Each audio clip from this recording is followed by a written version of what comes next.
They are my classmates and my friends. Take my cordial love, and I hope you will learn well.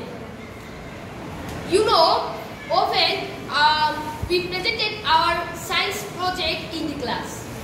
Today, my friends Mr. Mahir and Mr. Nuhas presented their science project.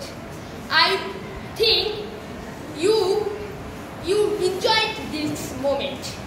So now presented Mr. Mahir is your project. ধন্যবাদ বান্ধবী আমাকে কিছু বলা শুরু করে দেওয়ার জন্য। আজকে আমাদের প্রযুক্তির বিষয় হচ্ছে আমাদের জীবনের প্রযুক্তি। প্রযুক্তি বলতে আমরা বুঝি যে মানুষের বাস্তব সমস্যা সমাধানের জন্য বিজ্ঞানের ব্যবহারিক প্রয়োগ। প্রযুক্তির বিভিন্ন ক্ষেত্র রয়েছে, যেমন কৃষি প্রযুক্তি, যানবাহন প্রযুক্তি, বাসস্থান প্রযুক্তি, চিকিৎসা প্রযুক্তি, লেখাপড়ার প্রযুক্তি, খেলাধুলা প্রযুক্তি, আধুনিক প্রযুক্তি, যান্ত্রিক প্রযুক্তি, বিনোদন প্রযুক্তি, যোগাযোগ প্রযুক্তি, অস্ত্র প্রযুক্তি ইত্যাদি। আমি এখানে কিছু ছবি তুলে ধরছি তোমাদের কাছে। প্রথমে কৃষি প্রযুক্তি। কৃষি প্রযুক্তি মূলত 3 ভাগে ভাগ করা হয়েছে: একটি রাসায়নিক প্রযুক্তি, যান্ত্রিক প্রযুক্তি এবং জৈব প্রযুক্তি। এখানে আমি শুধু যান্ত্রিক প্রযুক্তি দেখিয়েছি এবং রাসায়নিক প্রযুক্তি বলতে কী বোঝো সেটা আমি তোমাদের বর্ণনা করছি। রাসায়নিক প্রযুক্তি বলতে বোঝায় জমিতে কীটনাশক এবং রাসায়নিক সার ব্যবহার করে আমরা যে ফসল উৎপাদন করি তাকে রাসায়নিক প্রযুক্তি বলে। এবং যান্ত্রিক প্রযুক্তি আমি এখানে দেখাতে চাচ্ছি যে ট্রাক্টরের মাধ্যমে অল্প সময়ে অধিক ফসল চাষাবাদ করা যায়। এর মাধ্যমে আমাদের যে কৃষক যারা তাদের কষ্ট লাঘব হয়। এর মাধ্যমে আমরা অনেক সুবিধা অর্জন করি। তারপর কৃষি প্রযুক্তি। কৃষি প্রযুক্তির মধ্যে এখানে আরেকটি দেখিয়েছি দুধ দহন যন্ত্র, যার মাধ্যমে আমরা দুধ বের করি খুব সহজেই। এর মাধ্যমে আমরা দুধ বের করি। এবার নিড়ানি যন্ত্র এবং ফসল কাটার যন্ত্র আছে, সেটা আমি দেখাতে পারি।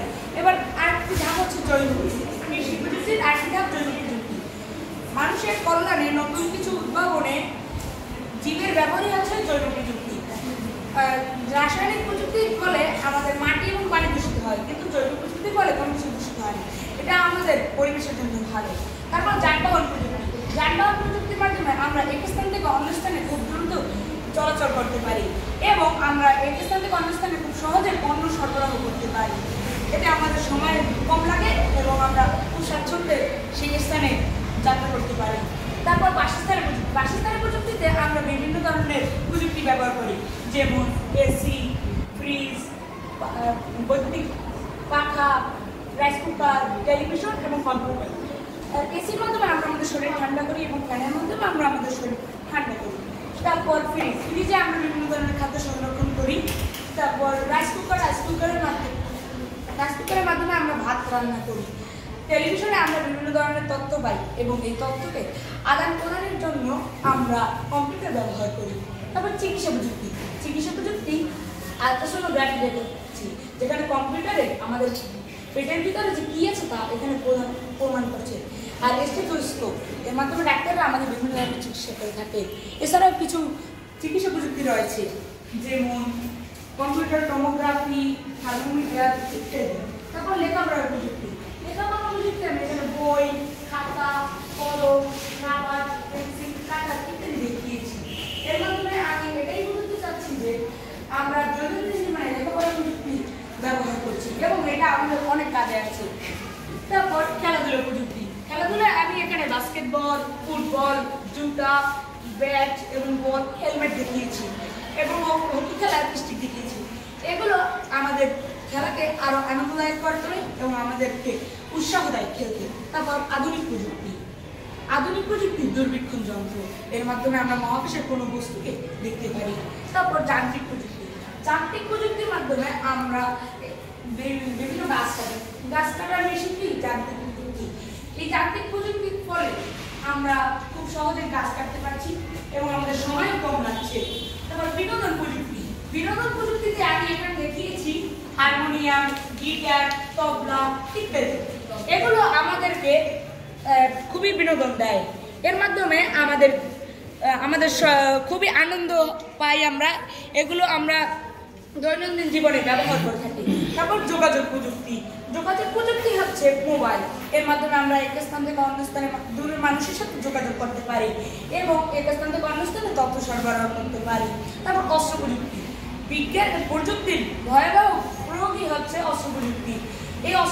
এখানে আমি বন্ধু দেখিয়েছি এবং গ্রেনেড দেখিয়েছি, যার মাধ্যমে আমাদের এই বর্তমান বিশ্ব এইগুলো ব্যবহার করে চলছে।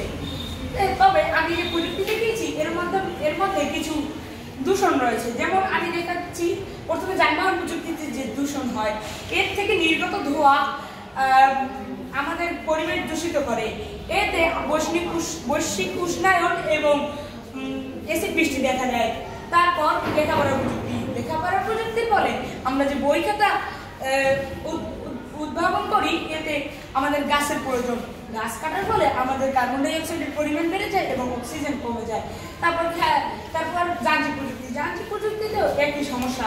আমরা যদি গাছ কাটি, অনবরত যদি গাছ কেটেই থাকি, তাহলে আমাদের এই গাছ কাটার ফলে অক্সিজেনের মাত্রা কমে যাবে এবং কার্বন ডাই অক্সাইড বৃদ্ধি পাবে। এর ফলে মানুষের অস্তিত্ব রক্ষা করা খুব কষ্টকর হয়ে যাবে। বিনোদন প্রযুক্তিতেও একই, আমরা সব ক্ষেত্রেই বেশিরভাগ গাছ ব্যবহার করেই থাকি, এতে আমাদের পরিবেশ খুবই দূষিত হচ্ছে। তবে অস্ত্র প্রযুক্তি আমাদের বলতে গেলে খুব খারাপ দিক এটা প্রযুক্তির, কারণ এর মাধ্যমে আমাদের পৃথিবীতে অশান্তি সৃষ্টি হয়, বিভিন্ন দেশে যুদ্ধ চলে। কিন্তু আমরা যদি এটা ভালো কাজে ব্যবহার করি তাহলে আমাদের কোনো ক্ষতি হবে না আশা করি। তারপর এই যে প্রযুক্তিগুলো দেখাচ্ছি, এগুলো আমাদের নেশায় পরিণত করতে পারে। এগুলো আমাদের খেলাধুলা, ব্যায়াম, মুক্তিচিন্তার পথে বাধা সৃষ্টি করতে পারে এবং এগুলো এক ঘন্টা দেখলে, যেমন আমি বলছি কম্পিউটার যদি আমরা এক ঘন্টা দেখি, এতে আমাদের চোখের সমস্যা হতে পারে এবং প্রাণহানি দেখা দিতে পারে, স্বাস্থ্যহানি দেখা দিতে পারে। এর মাধ্যমে আমাদের শারীরিক খুব সমস্যা হতে পারে। স্যার, আমি এখানে আর কিছু বলবো না। যদি কেউ আমার সম্পর্কে কোনো কিছু মন্তব্য করছেন তাহলে করতে পারে।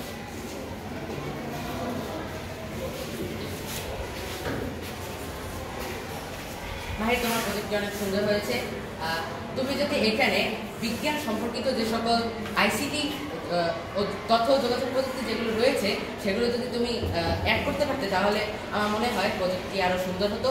এছাড়াও তুমি যদি এইখানের যে অস্ত্র প্রযুক্তির যে আরও যে সকল ক্ষতিকর প্রভাব রয়েছে এবং মোবাইল ফোন, টেলিভিশন, এগুলোর যে ক্ষতিকর প্রভাব, এইগুলো সম্পর্কে বিস্তারিত আলোচনা করলে আমরা আরও উপকৃত হতাম। তোমার প্রযুক্তি অনেক সুন্দর হয়েছে।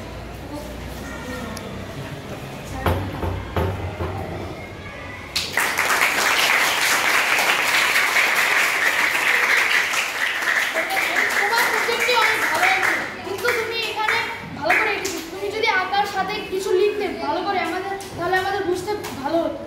ধন্যবাদ।